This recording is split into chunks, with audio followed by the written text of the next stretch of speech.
We're the middle children of history, man. No purpose or place. We have no Great War, no Great Depression. Our Great War is a spiritual war.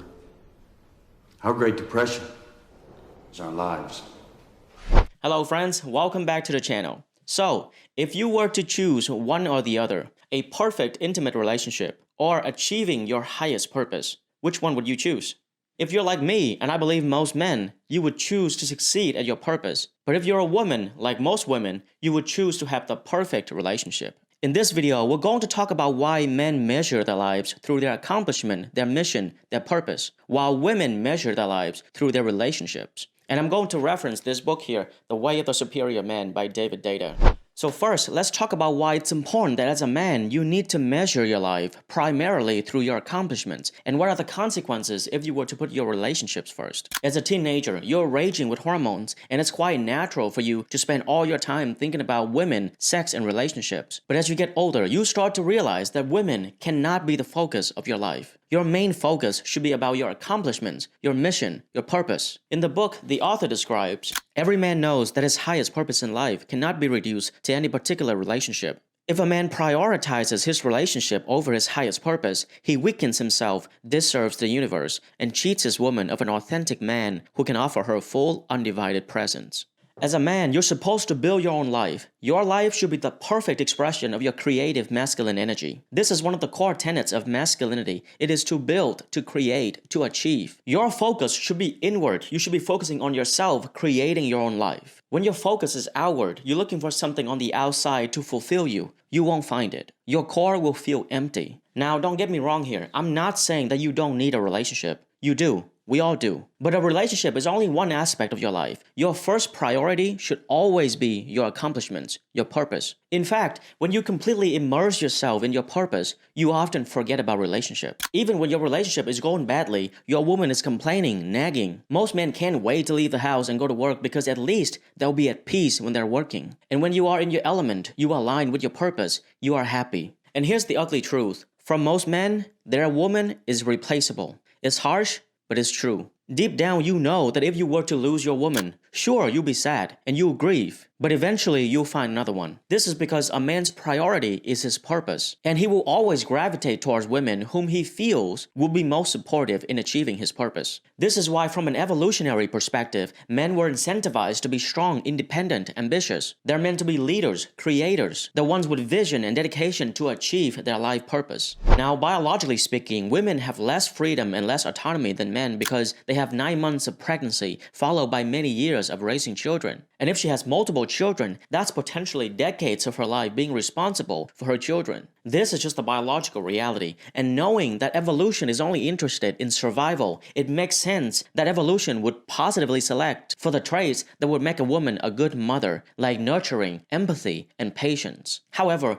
during these stages of pregnancy and raising children, women are vulnerable, and they would need somebody to provide and protect for the family. And that's where men come in. Why did men evolve to be strong, independent, competent, and ambitious? It's because those are the traits that women prefer from men. Women wanted men who were intelligent enough to be able to recognize and predict danger. They wanted men who were strong enough to overcome those dangers and can protect them. They wanted men who were ambitious enough to reach a high status in society because then they can provide for the family. You see, women actively look for these traits in men because they understand that at a core biological level, these traits are necessary for survival. So if a man has no independence, no leadership, no ambition, he defines himself primarily through his relationships. He's not going to be attractive to women because they know that this man lacks the necessary skills and traits for survival. When you put your relationship first, when you put women at the center of your world, they're not going to find that attractive. In fact, they find that repulsive, and one of three things is going to happen. Number one, she's going to be angry and resent you for failing your masculinity, your duty, your purpose. Number two, since you fail your duty to be a man, she has to step up, she has to take over the masculine role. But by doing so, she loses all respect for you. Number three, she'll break up with you and go find someone else who's in touch with his masculinity. And you can't really blame her. A man who defines himself primarily through his relationship, he is failing as a man. Psychologically speaking, if you put a woman in the center of your world, then you probably have self-esteem issues. You probably have attachment trauma from your past, and you're still looking for some psychological validation. Or maybe you're looking for a or mother figure. For a man to be more dependent on a woman, that's not normal. That indicates something has gone wrong. A man who seeks commitment and prioritizes his relationship first. He thinks about her all the time. He wants to spend all his time with her. He wants to be closer to her. He follows her everywhere she goes. But the more he does that, the more she's repulsed by him. The reason for this is because these behaviors are not normal and they run counter to his biological imperative. And women intuitively know this. They can sense right away if a man is needy or not. They don't want to mother their men. They want independent men. Now, if there's one downside to dating a masculine man is that it brings with it a unique fear that women experience, which is a strong desire for commitment. I'll talk about that in a little bit, but for now, let's talk about how women define themselves through their relationships, and what would happen if they reject their own femininity. Reading directly from the book. Your woman's core is fulfilled by love. Your core is released from stress by aligning your life with your mission. To you, intimacy is something to be enjoyed in addition to your purpose. To your woman, intimacy is at the core of her life, and the tone of your intimacy colors everything else she does. What this means is that the quality of her relationship is not only at the core of her feminine desire, but it's also the main determinant of her mood. If a woman is in touch with her femininity, her true desire is fulfilled when love is flowing. For example, let's say her work is really difficult and stressful, but she has amazing relationships with her man, her children, her friends, she will be fulfilled. However, if her relationships are not going well, if she feels unsatisfied, unloved, rejected, or abandoned, she'll go about her day being hurt, upset, angry. She will be miserable. Women are relationship focused. What this also means is that the woman's identity will change based on the relationships that she's having. If all of her friends are into yoga, guess what? She's into yoga. If all of her friends enjoy going to the club, chances are she enjoys going to the club. The same thing happens in her romantic relationships. A woman is a reflection of the man she's with. Let's say she's dating a professional tennis player. Guess what? She's going to want to learn how to play tennis. If she's dating a cowboy, she's going to want to buy cowboy boots or learn how to ride a horse. If she's dating a musician, she's going to want to learn how to play an instrument or listen to all of his music genre. Women are malleable. This is an evolutionary adaptation that was positively selected for. And historically speaking, this instinct has served women very well. They had to be flexible. They needed to be able to adapt to new circumstances in order to survive. If you want to know how deeply this instinct goes, check out my video about misery loves company. Now, if you agree with me up to this point, then this should further solidify the fact that men create their own lives, while women slot themselves into the men's lives. Women are feminine and supportive. Deep down, she knows that it's her role to support her man in achieving his purpose. This dynamic is what comes naturally to both genders. It's like the yin and yang. They're complementary. Now, for the men watching, do not make the mistake of thinking that just because a woman is willing to adapt her identity based on the relationship that she's having, that in some way she's not as invested. That cannot be further from the truth. The fact that she's willing to change her identity for the relationship shows how committed she is, how connected her personality is to that relationship. Because what happened is that she'll try out the tennis lifestyle, and if she doesn't like that, she'll try the cowboy lifestyle and the musician lifestyle. Now, as she's navigating the dating market, she's asking herself, which one of these lifestyles would I like to live in? Which one of these men would I like to contribute my feminine energy towards? And this is exactly why a woman is so keen to secure a man's commitment. Because if she's going to sacrifice her past identity, who she used to be, to become a new person for this relationship, this better be worth it.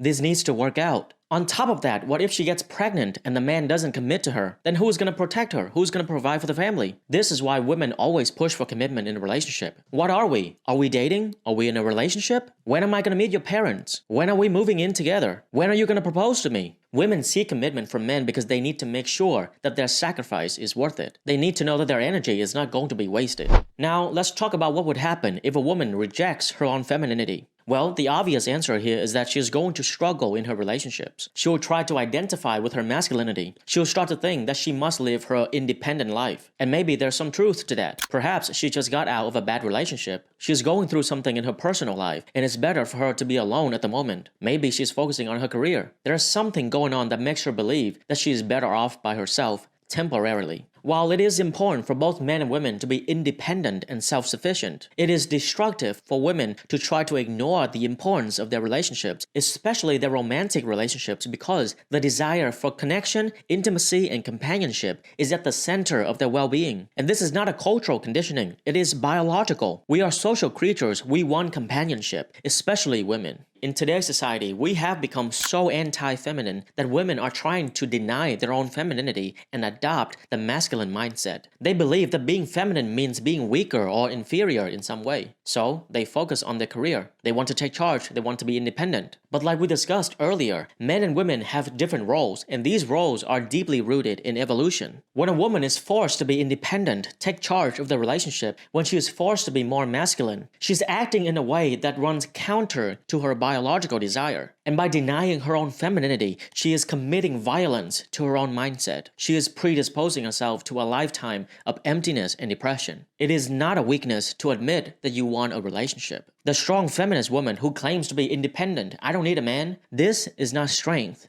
This is not courage. This is cowardice. She doesn't have the strength to honestly admit what she truly desires, and she lives her life in denial. Repressing your true desire is not showing strength, it's showing weakness. I'm going to end this video with a short passage from the book that perfectly sums up everything we talked about. Intimate relationship is never the priority in a masculine man's life, and always the priority in a feminine woman's life. If a man has a masculine sexual essence, then his priority is his mission, his direction towards greater release, freedom, and consciousness. If a woman has a feminine sexual essence, then her priority is the flow of love in her life, including her relationship with a man whom she can totally trust in body, emotion, mind, and spirit. Man and woman must support each other in their priorities if the relationship is going to serve them both. If you like this video, I got another one I want you to watch. It's about the #1 foundation that I wish I knew about dating and relationships. This video will change the way you look at relationships. Click here if you want to check it out. Until next time,